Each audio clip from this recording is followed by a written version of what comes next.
Welcome to the Predictive Playbook. I'm your host, John Ryan of John Ryan Sports and also sportsmemo.com and about 20 other sites that I own, but only use about two of them. Anyway, I'm with Tony Finn right now of Wager Talk.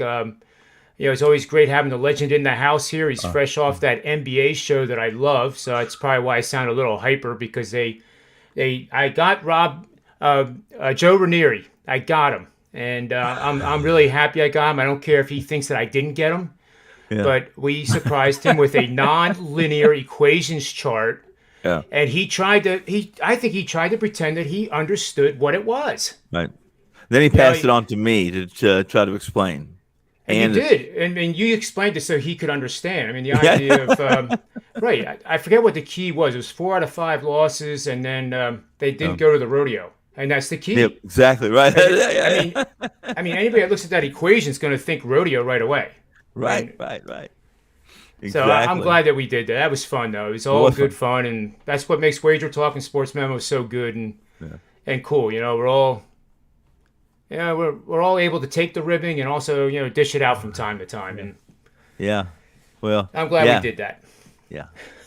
I'm always up for that. It's there's got to be some levity, that if you take yourself too seriously, especially in this business, as you all know, then it's gonna be long days. There's gonna be a lot of long days.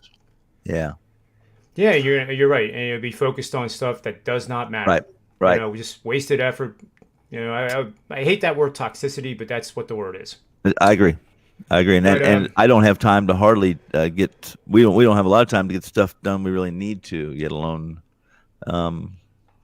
start writing our your eulogies or something. Let's go ahead. Let me go ahead and write my own eulogy. Well, you'd probably outlive that. That way, right? I'm concerned about that as well. So is my wife. Joining us here too. And again, we'll shout out to Rob, Veno. Rob, I'm going to bring him in here. It looks like he just took a swig out of his vodka glass. We had to buzz him in. Hey, Rob, welcome to the show. We are live, by the way. Guys. Just making what did sure you do? Stop by Arby's? Did you stop by Arby's on the way here? No, technology's wonderful. For some reason, Skype was conflicting with StreamYard as I was trying to roll over to this show and had to go ahead and reboot. But glad to be here, John. Thanks for having us again. Yeah, no problem. I think Tony was having the same problem, so I bet you're using Chrome. Yes. Yep. So I can tell you later. There's a setting that you just have to go in and flip the switch so that the previous show is not using your video and audio, and it's funny. I mean, I use every browser that's available. I use depends on what I'm viewing. So now that I know that too, I don't always have to use Chrome unless it's something that works best for this format. I don't know. You're the tech guy. You're the MIT guy. At MIT it's Microsoft Edge. Yeah. And Safari. Really? Well, yeah, Safari. Developments wise, probably. Yeah. So there it's a real easy either browser. You can in fact you can tell the browser that whenever you switch to a different video platform, it'll switch over for you automatically. Yeah.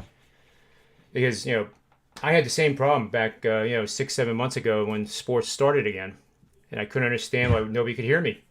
Yeah. But we were talking, Rob, that Joe Ranieri heard me today, and I wasn't even on the show, and that was great. And I said to Tony, I don't care if he thinks I did not get him surprised. I think he was, and that's all that matters. That's yeah. Oh yeah. Yeah. You got it. That worked like a charm, John. That was. Well, I wasn't in on that. I wasn't in on that. And when I read that, I said, "This is not John. This is not something John would." I do those equations privately. Yeah. When I work on that stuff, it's I lock the door so the wife can't get in. It's a personal endeavor. But even Ski Profit I was looking at him and he was kind of losing it too, with laughing and stuff. So it was good that it came off that way. I had texted back and forth with him last night. And I said, tomorrow I'm sworn to secrecy. I won't tell you, but John Ryan's angle is going to be Joe's head. And sure enough, credit to James and Chris in production for not letting Joe see that before they put it up on the air, up on the screen, because Well, yeah, I think he didn't know. He's never they really at a loss for words. He handled it fine, but it was pretty funny, I have to say. I learned that they passed it over to Will, the relatively new guy. Oh, He's okay. been there, yeah. So that made it real easy for me to just send it then directly to him, and I had to change the equation a little bit to make it more high res, but that was a piece of cake. So that was fun. So maybe tomorrow I'll put one like bet under. That'll Yes. be the betting system of the day. Bet under on Well, Fridays. Yep, I on mean, Fridays. your next move, honestly, is probably to make one of those whiteboards for Brian Leonard. Oh, yeah, you're right. Because he would take it well. I think That he was would. good, though. Oh, We yeah, got he a would. pretty good kick out of that. It helped the show. Yeah, he But is. with He hadn't had his edibles today or something, or that day. I don't know what it is. He looked today. I mentioned to him that I thought, if you're going to sleep, Brian, you can sleep because you're looking kind of puffy eyed, like I look after I've had too many tequilas and too many edibles. That's what I look like. I try not to go on the air because then I scare the children. But that's what. No, that's never good. No. How are we doing on Definitely. baseball? You guys have any baseball plays out today? Well, knock on wood, I don't want to whammy myself, but I have the Phillies. I got the Atlanta. They just had runners on second and third, and Ozuna just hit a laser that was going to score both and a line out to the third baseman. So that was a tie game right there that I'm not happy about, and you should be thrilled with. So I didn't see it. Yeah. I guess I was glad I didn't see it. But that third baseman, his name escapes me. Rob probably knows him. He's second year guy, I think, with the Phillies, and he's Alec Baum? yeah, very good glove. Yeah. And I guess he hit pretty well last year too, which was a pleasant surprise because I don't think in the minors he hit that well. Well, so far today, Nola's he's been really good. Nola's and I know Nola can be good. It's just a matter of what the lunar cycle is for Nola, in my opinion. So and today in the obviously second half of the season. Yeah, today obviously the lunar cycle is in his Pisces or Aquarius or whatever he is. I don't know his birthday. I guess we could look that up, couldn't we? Well, it's certainly not Mercury retrograde or whatever they He's call June. it. What I don't June even know what 4th that would be? means. What's June 4th? I don't know. I'm on a cusp where it depends on. I have two horoscopes, so I just choose the best one. This one's better than this one. I'll just choose that one.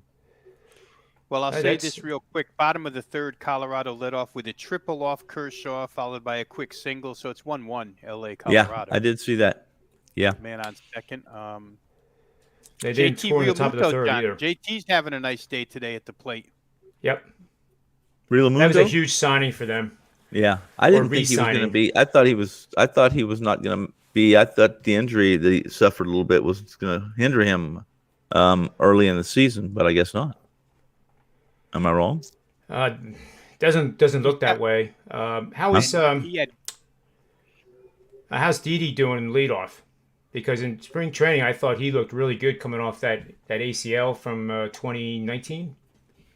I mean, he looks like 5 years ago. McCutcheon? McCutcheon, yeah, sorry. Well, that's okay. McCutcheon scored on a fly ball from third base, their first run, that I don't think he would have scored on last year, personally. And I just happened to catch it on the screen, and he barely got there. In fact, I'm certain he doesn't score. If all things being the same, the throw, et cetera, et cetera. So, Yeah, so 2-1 I feel Colorado, fortunate base then. hit. what's that? I was just I saying, I got feel 2-1 fortunate then with the Colorado. Phillies. We got plenty of time to get that Phillies bullpen. Well, it's going to be a little improved, right? That the top three are not bad with Alvarado and Archie Bradley, and helping Neris out there in the night should be a little bit better. I would think. I would We'll think see. it's when we get into July, that's when the bullpens I think will be very important to see which hurlers are available, and that goes for all the teams. including the Dodgers, who everybody has penciled in. Not even penciled in. I think they've almost given them the World Series trophy already. And Well, that's always a bad thing to be doing. unless there's not too many negatives about the Dodgers, truthfully, unless you think too much pitching and too much hitting is a negative. Then you could downgrade them. That was brilliant. I mean, Right? that was almost non-linear. It really was. Yeah, right. Yeah, Yeah, and the sports writer denounced them because of their recent play. Those I are the do ones. love that. do you think adding Trevor for $40 million was a smart idea? Who? Trevor Bauer. I think it's a horrible idea, personally. But I've always been a person. Bauer's a little different than he was when he was with when he was up north of the border.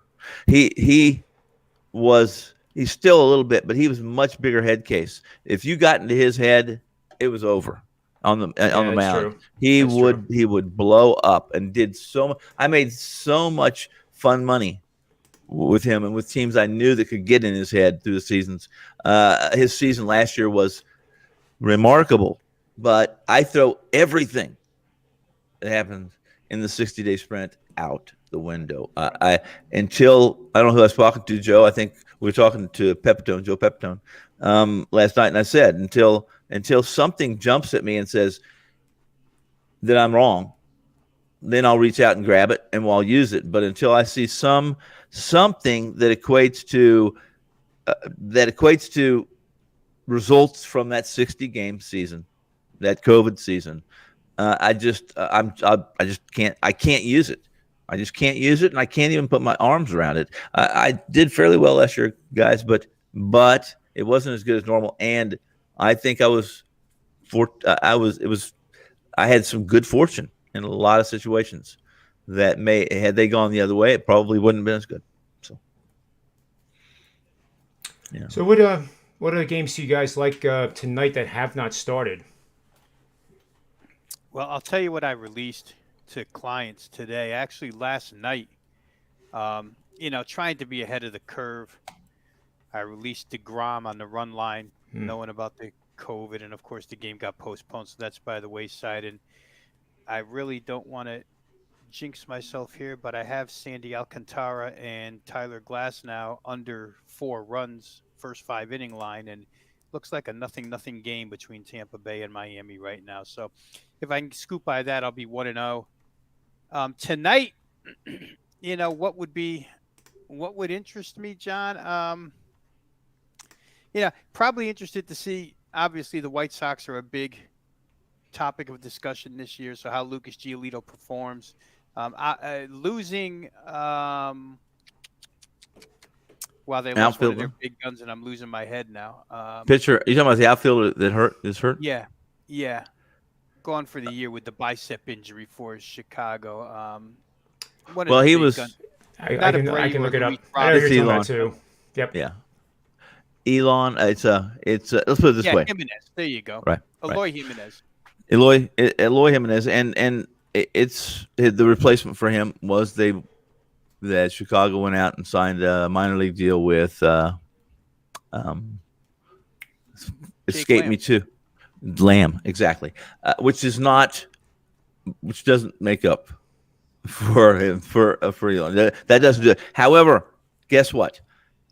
That's a pretty deep team. Even without Jimenez, that lineup, top to bottom, is probably, I think, the second best in the American League behind the Yankees. So that's my opinion. And Giolito's going to have, if he pitches anything like he did this spring and late last season, which he took a perfect game, I think, into that 7th inning of the playoff game, then he's going to be in the Cy Young conversations as long as he doesn't have the blow-ups, much like you're already seeing out of Castillo today. Castillo's kind of one of those guys that if things don't go well for him on the field and behind the plate, which means umpire, the Reds have 2 errors already in this game.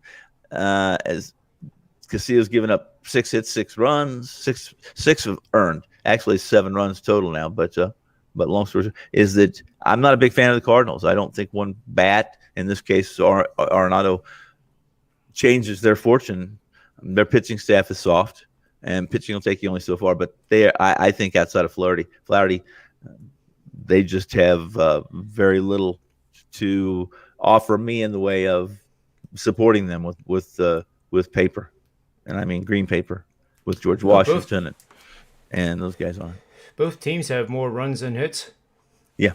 Typical of the early season, that's for sure. True. But now Colorado's winning 2-1. Guys, about just the reason why I was saying Lucas Giolito before, it'd be interesting to watch tonight. Just a quick point that goes unnoticed. Probably his closest relationship on that team was his catcher, James McCann, the guy he threw the no-hitter to.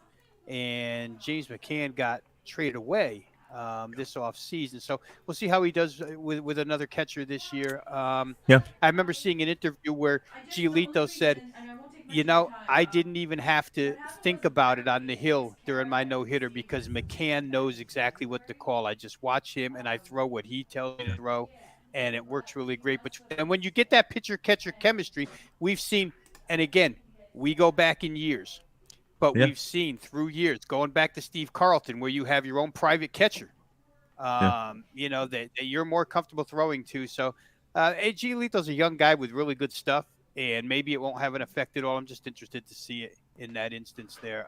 And you're right. And there's also there's relationships between pitchers and catchers, especially pitchers that throw the ball in the dirt all the damn time. And they put the catcher out there. Wakefield had his own. I mean, guys throw knuckleballs there. They seem to have that would typically be a specific catcher for more than one reason. But you're right. It goes back for lots of good pitchers, lots of successful pitchers had one catcher. It didn't have to be the starter necessarily, But I'm trying to think of some, and they're escaping me. But real quick to the White Sox wanting to go for it this year too, guys. That signing of Liam Hendricks to be their closer in the bullpen. $54 million. $54 million. That's a lot of money. He's been really, really good. There's a handful of these guys. That's why they're relief pitchers, right? But there's a handful of these closers that do it consistently year in and year out. We'll see if he's worth the $54 million. A lot of times, relief pitching, very volatile, especially middle relief.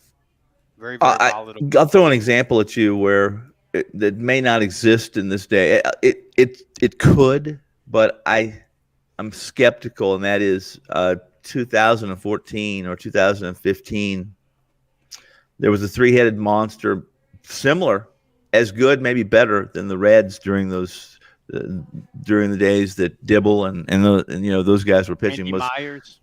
Yeah, was the Kansas City Royals had those. Listen, if they got to the sixth inning with the lead, it was over, absolutely over. And that wasn't a great Kansas City offense, but they had starters who could, if they had the lead, like I said, in the sixth inning, just forget it. It was over, and that's how they won that World Series on two reasons: their pitching, their relief pitching, and an error by a great shortstop for the Houston Astros in Game 5 or 6 of that ALCS. A very interesting series too. But listen. We saw it last year in the 60-game sprint, guys. Relief pitching was guys I know were playing five. They had completely deserted and abandoned full games and went to 5 innings to avoid bullpens. Yeah, I never saw it more than I did last year. True. First 5 bits.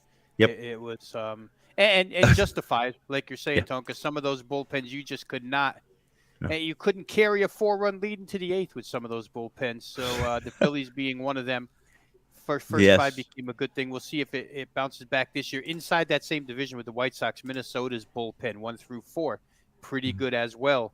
And that's going to be a good race in that division. The White Sox younger, they feel like they're more talented. Oh, they do. Anderson lead off.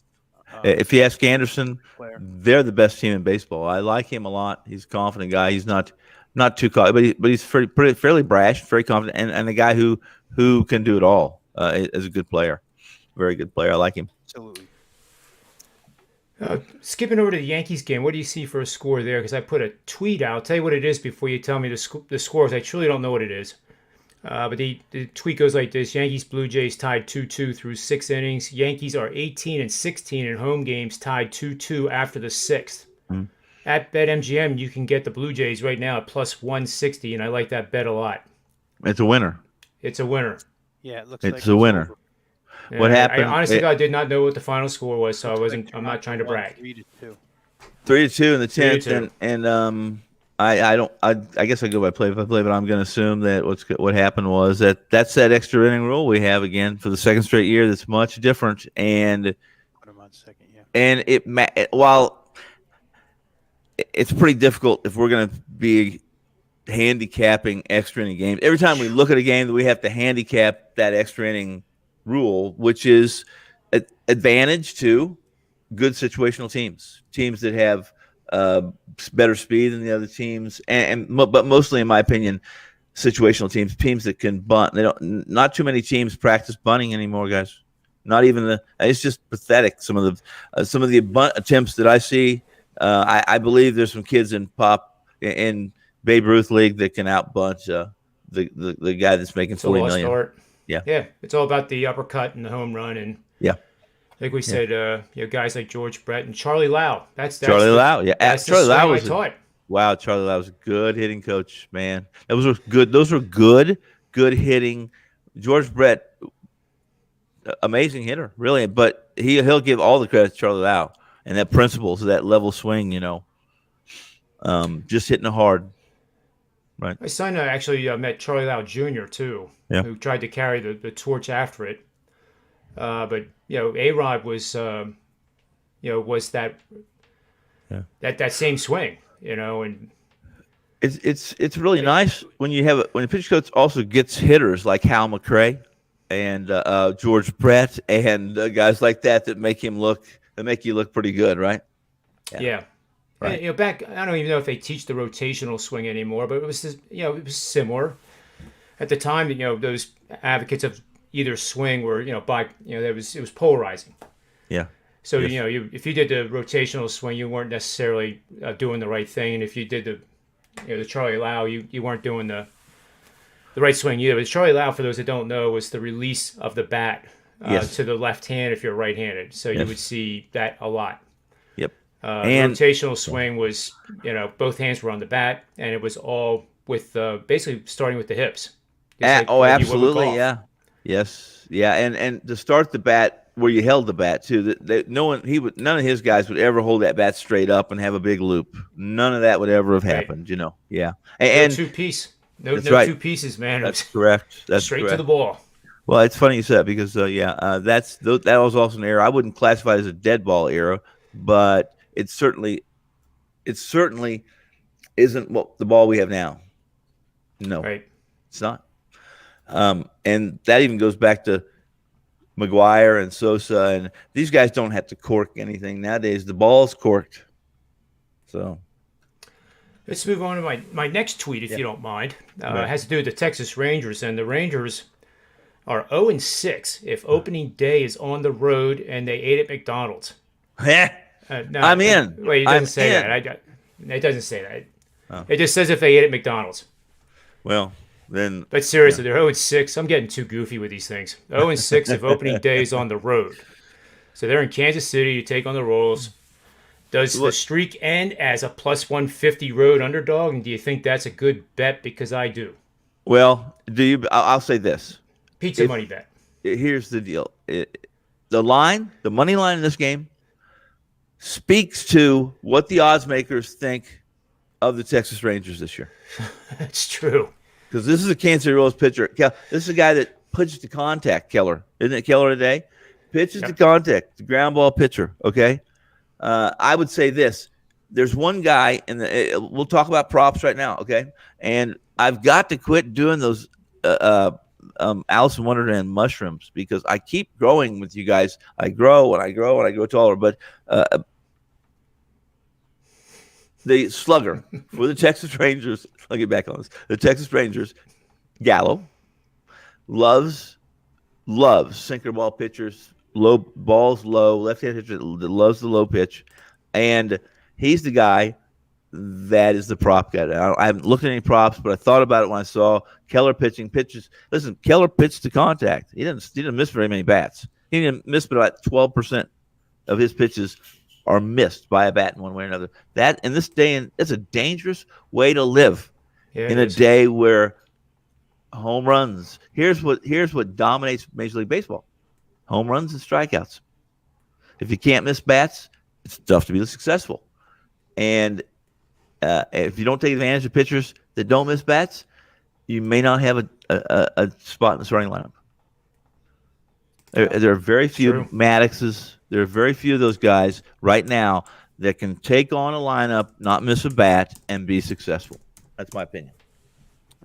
Neither one of those guys missed a bat in the first inning, Tone, because Kyle Gibson and Brad Keller, if you do that combined line, stat line between them and figure out that ERA, it was ridiculous. Game goes over the total in the first inning. Well, I almost played this game over. I've forgotten it already started, but that's just because of Keller. And because the Royals have the ability to score some runs, but their pitching staff is so pedestrian. It's just pedestrian as could be. If you look at that 1 through 5, it's not going to excite anybody. I'm going to tell you that. Real quick, back to the Yankees, John, in that extra inning. Just one thing, and you can consider it for one more game.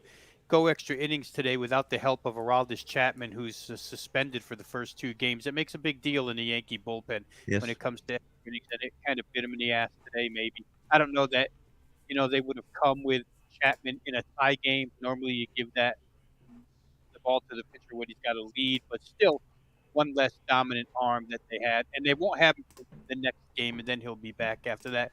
And back to when you guys were talking about Charlie Lau, is certainly my favorite hitter of all time growing up and everything else would have been Rod Carew, who was right along those lines. Oh, yes, Charlie without Lau, question. a lot of the same principles Yes. Rod Carew put into his 36 different stances, a different stance for every count in the I remember reading Ron Luciano's book, and Ron Luciano said he was behind the plate one day for a Twins game where Rod Carew and before he swung the bat, called out where each ball was going to go to the umpire before he hit the ball, like double left center field, and boom, double left center field. So hitters like that, magicians with the bat, Tony Gwynn, Rod Carew, Wade Boggs, guys like that. Those guys are long gone nowadays. They just don't teach it anymore, like you say. Yeah, Tony Gwynn, the legend is that he would take 200 to 300 swings underneath the stands on a tee. I tried to teach that to, kids that are 12 to 18 years old that he's one of the best that ever stepped into the batter's box, and this is what he does. And, hitting off a tee, you get to a certain age and you're beyond that. You're not going to lower yourself to hit off a tee. Yeah. And he was one of the first guys. Work ethic. He was absolutely one of the first guys after a ball game to go back to the hotel with video of his swing and just study video. He was a complete workaholic, and it showed up in his, his numbers are unbelievable for a career, just unbelievable. I remember Nola just gave up a 2-strike, 2-out home run to the retired Sandoval. Are you? Well, it doesn't count then if he's retired. Yeah. Huh? Panda. My goodness. So it's 2-1 now. 2-2 because but Patch on it was a runner on second. But it was really the first ball. It looked like to me the first ball isn't the one that. What? Did Sandoval cross home plate yet? I don't know. I don't think so. I don't think he has to. I think there's he's grandfathered in. He doesn't have to run the bases. Hey, Babe Ruth used to touch first base, and a guy would run the rest of the bases for him. Remember that? I wasn't there, but Well, but I wanted to tell you guys this though. What do you even the people in the chat room, whether you liked A-Rod or not when you watched him play, a polarizing guy, right? When he was in Philly, I had the privilege of watching batting practice. My son and I used to love going to batting practice, especially when we knew it was going to be somebody good. Like at the time the Red Sox were incredible as a team. So A-Rod hits 9 home runs. This is batting practice, but still.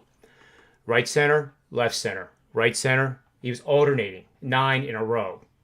Right. And I never saw anything like that in my life. No. And one of them, actually, there's I forget what the restaurant's called there in left, Rob. Was it Ashburn? No, it's not Ashburn Alley. It's very deep. Nobody's ever hit one in there, but in that batting practice, A-Rod hit one to the last row of seats in that section before it would have been in the restaurant. Huh. But just saying, I mean, that when you can do that, whether you're hated or loved, you're pretty damn good, you know? Agreed. Yeah. But that's the whole Charlie Lau swing, right center, left center. You go with the pitch. You don't try to pull the crap out of it. No. Right. Mm-hmm. But now I'm sounding and like it was coach, leverage. So yeah. Let's talk a little bit about NBA. There, while we were talking, Charlie Blackmon just missed a home run by about, 3 inches. They went to review. It is foul, but wow. Oh, it's foul? It went, yeah. They just reviewed it and stuck with the call. And you can see, it's barely foul, but wow. Clayton Kershaw not having his best day up at Coors right now. It's a tough place to pitch. Yeah, nobody wants to go there. That's we were talking about bullpens before, Tony, and I thought for a second when you said three-headed, I thought you were going to bring up the year, and maybe it's about 3-4 years ago when Colorado went out and signed 3 top-flight relievers, and it just backfired right in their face. They spent all that money, and none of the guys turned out to be any good in Colorado, and probably put the ultimate flex seal or whatever over any pitcher ever wanting to go to Colorado. Again, because it's just a disaster. I certainly have always said that, guys. I just don't see where a pitcher, unless their rotation, unless they had a serious rotation that allowed them to defy that air, or at least what Colorado supposedly.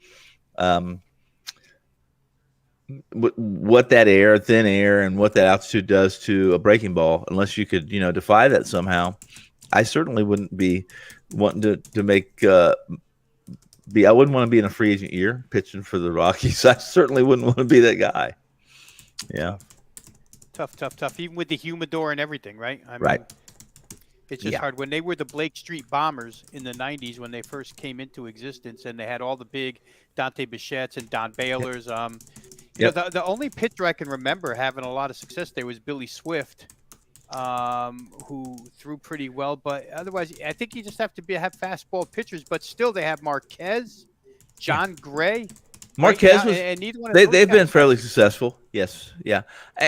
You don't have to be, as I described, or at least you wouldn't have to have that arsenal if you were. It's just so different today's the backdrop and the environment and what pitchers. What they have to do. Again, I get in an argument with a lot of guys on tape, on TV, on video, discussing the metrics of a pitcher, and I just people will say that you don't have to miss bats. I just disagree. Missing a bat. If you miss bats, there's only one way you get beat, and that's either you're walking or throwing past balls on third strikes. You can't get beat. You can't get beat. If you can't put wood on a ball, The only other way to do it is to have that precision location, and then you can absolutely have contact. And there's so few. Ryu threw today for Toronto, right? Ryu, and he's a real good example of location with a little bit of change of speeds, but no real velocity to speak of. Topping out at 89, 90, but still where the catcher puts the glove, watching today, the ball is in the glove. So those guys are just hard to find. I agree. And guess what? I'm not saying you have to throw 100 miles an hour to miss bats. That's absolutely not the case. There's guys who Greinke's a perfect example. He's not what he used to be, but he's a guy that could throw 72 miles an hour, a curveball 72, and come right back and throw a fastball 98. And he threw it 4 different arm angles. He's really his baseball IQ is just over the top. He missed a full season because he had some social issues, some anxiety issues. He took the whole season off and got some help for that. And while it's not perfect, he's also a guy that's he's just smart. There are to this day, there are managers, general managers that call Greinke and ask him about a certain player, a hitter, and they want to know his opinion before they even consider basically picking up or consider signing him on free agent. They call Zach Greinke. And they allow him in the draft room when they're That's drafting. Correct. That's absolutely that team comes into the draft room and helps with the draft. So he's a gifted savant, baseball mind, baseball savant, or whatever you want to call him. And if the personality would be accommodating, there's no doubt he could be an excellent manager if he could manage 25 guys. I don't know if he can or can't. I'm not saying he can. I just don't know. His personality is a little bit. Oh, it's rough. Let me tell you something. He's honest.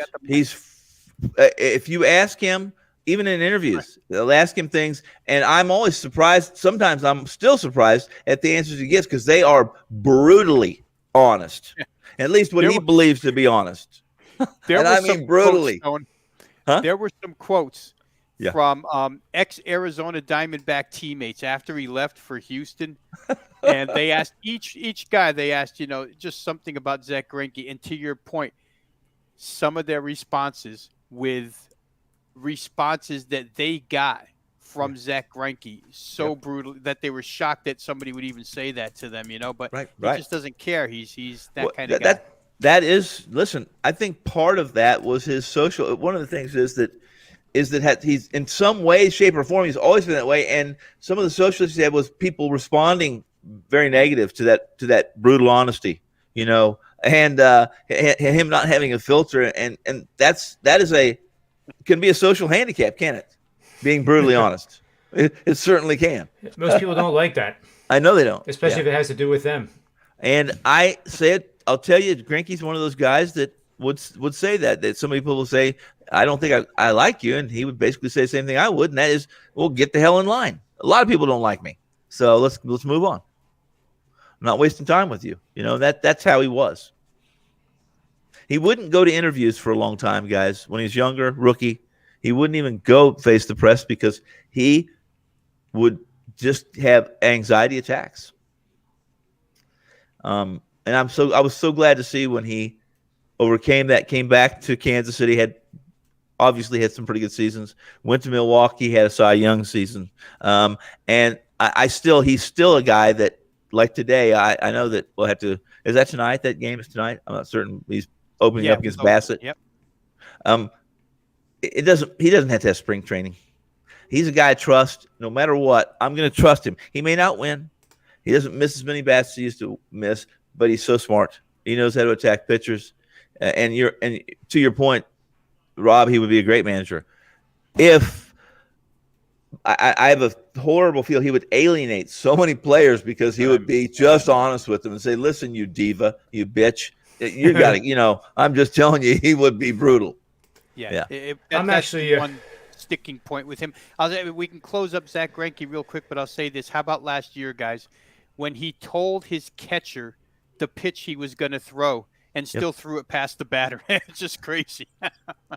I really that should be a move. That could be. I really liked him, always liked him, and covered him for a long time. So he's one of those perfect example of what you guys are talking about. With you don't have to throw 100 miles an hour because I guess Chapman was really the first one that threw 100 back in like 2008, consistently overwhelmed. Nolan Ryan.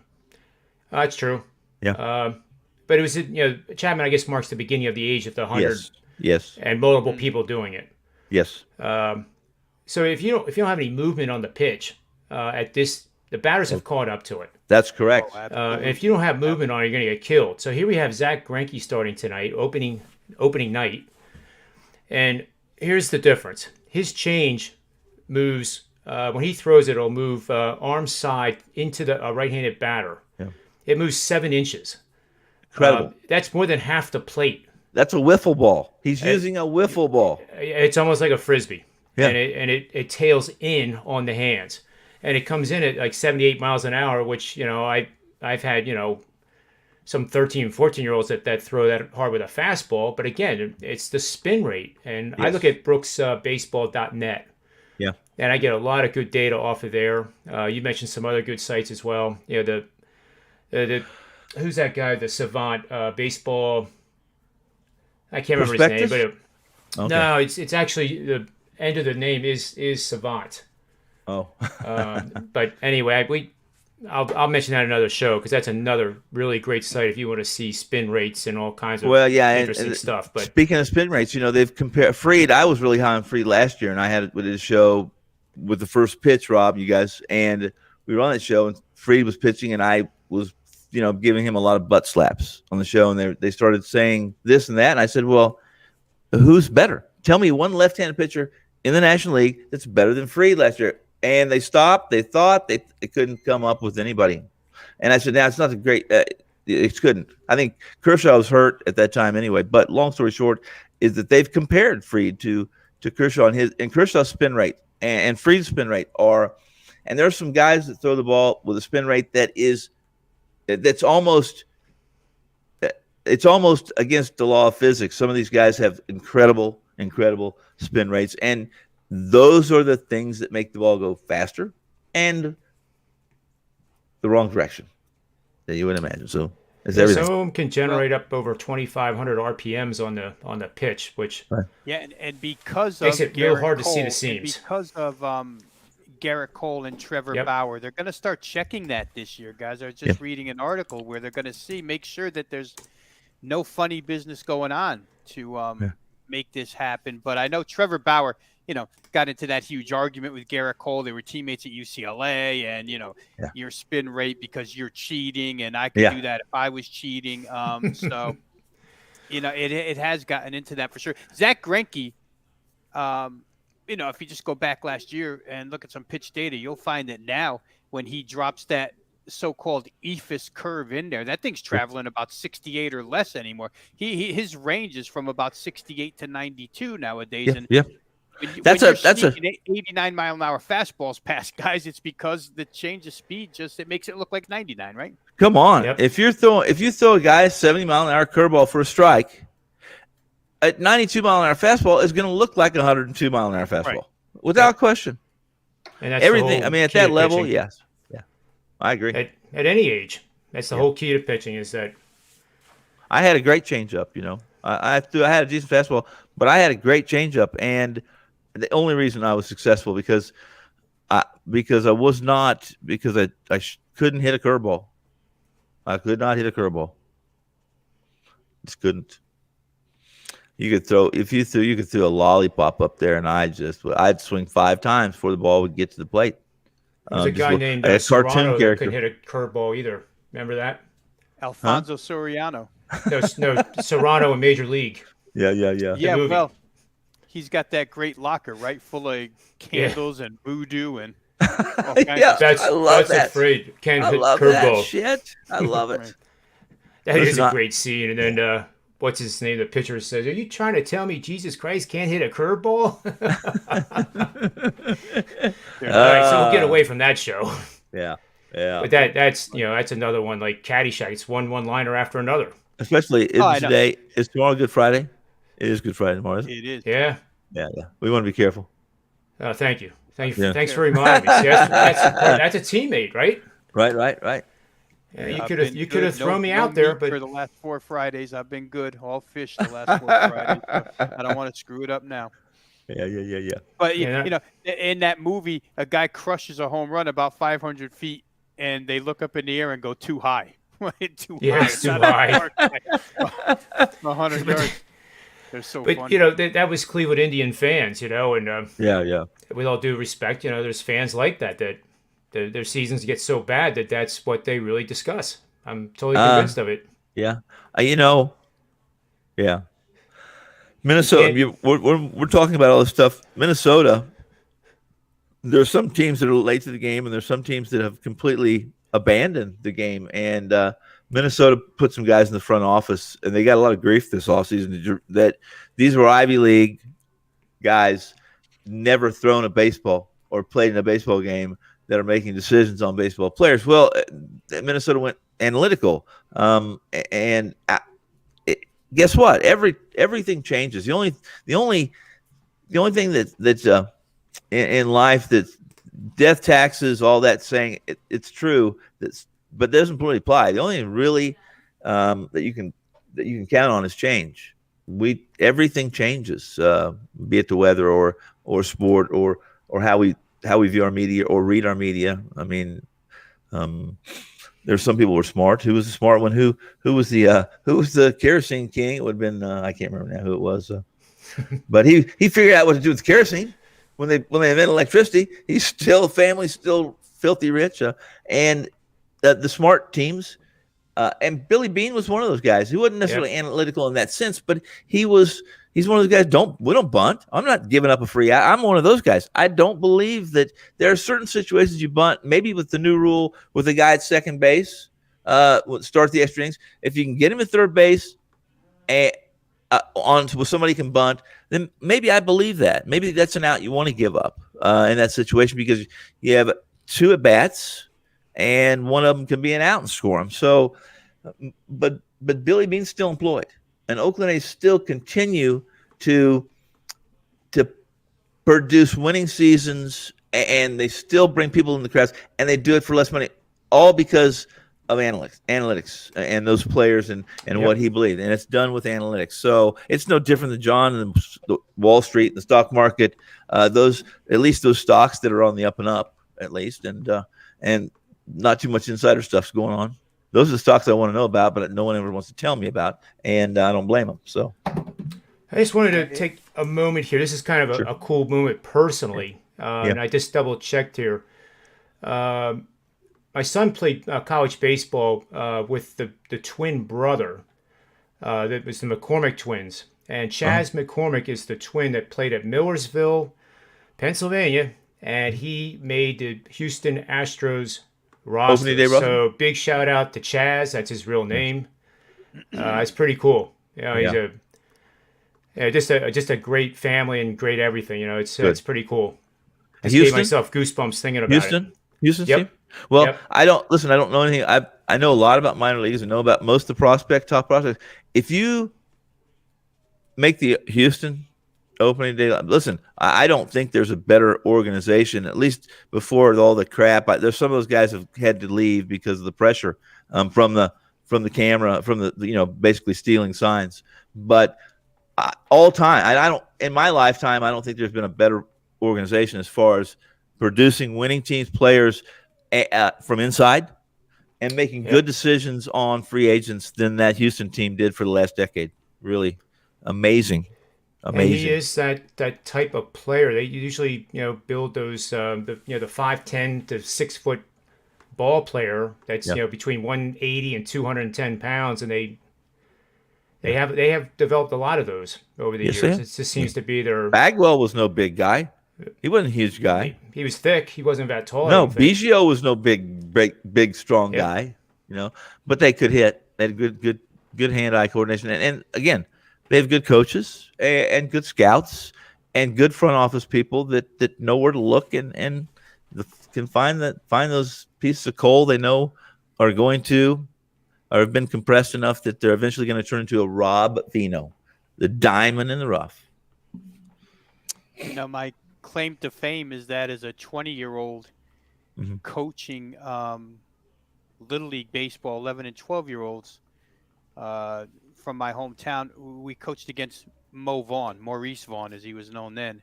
Yeah. And with 200-foot fences in that league, we were smart enough at 11 years old to intentionally walk Maurice every time he came to the plate, which would drive the other manager nuts. That's your 15-minute moment. We would walk. And then I just want to get back real quick to what you were saying about Billy Beane and the analytics, because I was there between 98 and 2002. I have a good friend of mine who did pregame for the Oakland A's. So pre-2001, when you were allowed to freely roam stadiums and whatnot, had a lot of access to that. And he was real good friends with Art Howe, who was the manager at the time, who, by the way, did not particularly care for the way he was portrayed in the movie. But I just want to say the riff that still occurs between analytics guys and old school Baseball guys, which each organization is still full of, have a real good, my next door neighbor in Las Vegas is now the first base coach of San Diego. He first base coached for Baltimore for years, played with the Cleveland Indians, Kenny Lofton and those guys in the mid 80s, Wayne Kirby. And, he's kind of old school, and there's plenty of him in their 50s that are around in the organizations dealing with these analytics guys. So there's a happy medium somewhere. Yeah. I don't know that one's, shifting far left or far right. Either way is the right answer. But ever since Billy Beane created it, that rift kind of still exists between, again, old-time scouts and analytics youngsters, like you're saying, Tony, that have no affiliation to the game other than they're supremely educated and they're very smart guys. You see these GMs all over the major leagues right now. And they're finding a better way to get along. I'll put it that way. Because back in that day with Art Howe and the analytics crew, and the scouting department, which he introduced me to a couple of back then, guys that carry the radar guns and whatnot and go on the road, there was not a lot of agreement to be found between these. Have you heard of Josh? Either one of you guys know of Josh Kalk? Is the one that he's the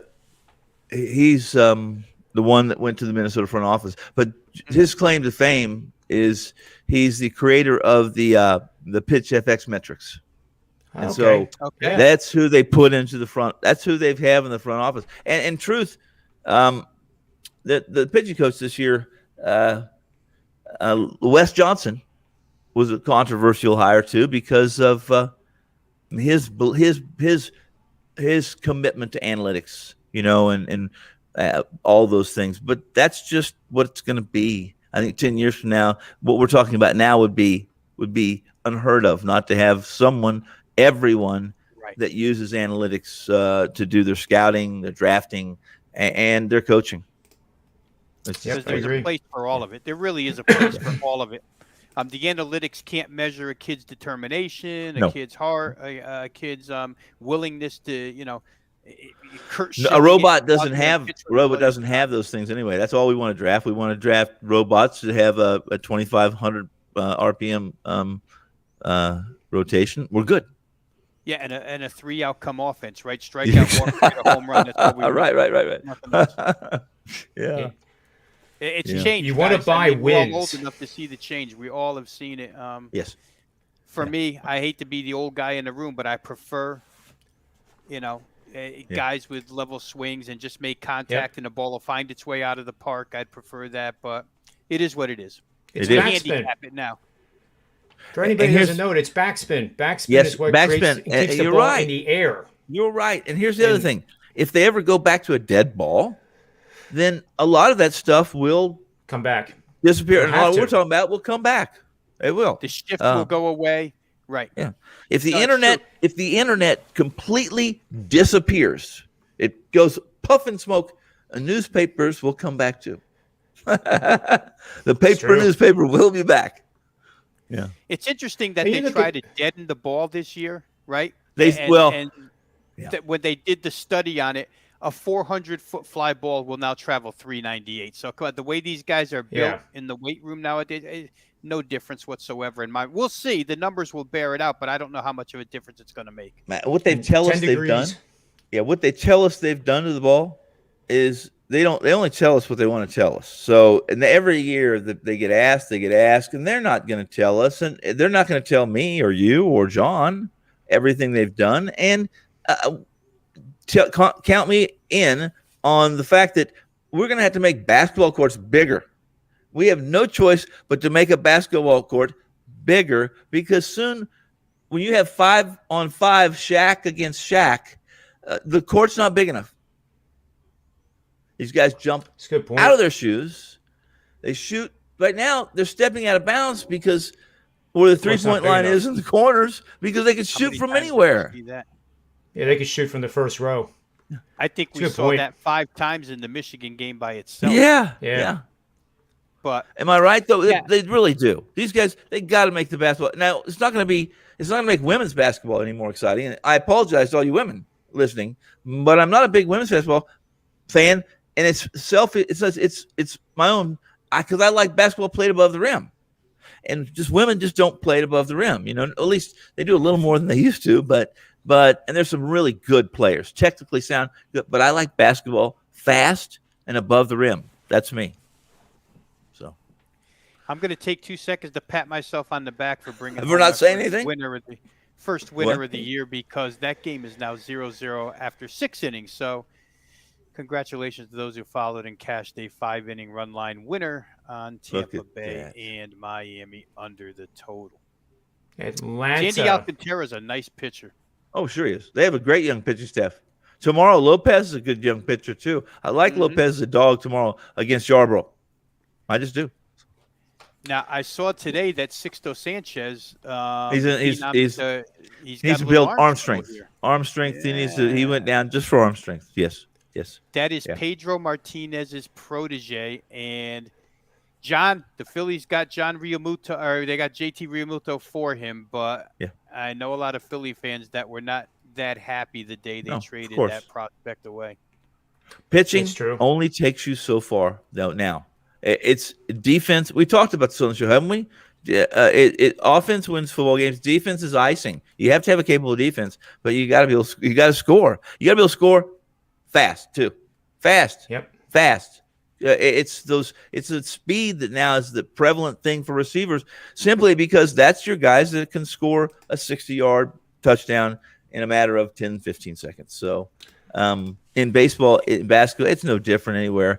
I'm sorry, but I don't want to see the 1983 Knicks play the 1983 Bucks. I don't want to see that. If I want to go to bed and go to sleep, I put a rerun of that game on. I'll fall asleep in 5 minutes. Big Ten basketball. I apologize to you Big Ten fans. That's Big Ten it's changing a little bit. That's Big Ten basketball. Well, with the John, 1 minute we have left here. Do you have an in-game number real quick for the total on this Texas-Kansas City game, which now has 14 runs in 3 innings? You want it? I'll give it to you. What the in-game number is. It's actually in a looks like it's in a timeout here, so I don't have any, at least with BetMGM, I don't have anything listed yet. Here it is. You want the total on it? Yeah, in-game total. 19. 19. It's probably going to get there. Huh? It's a third inning. I'm wrong. Yeah, it's 19 at Pinnacle. It's 20 and a half at William Hill. I'm gonna if I knew it was true. Over. Well, I would go play both of them, and I can side the 19 out and hit them 20. Right. But just looking ahead to the bullpen arms they have, that thing has a lot of runs to come yet, it would seem to me. I saw it. It's one of the reasons I like Texas, so maybe they'll hang on here and get that plus 150 in the bank, but long way to go. And here's the difference. I think, listen, we're slow. This is the Wager Talk's still working on this beta on their scoreboard, live odds scoreboard.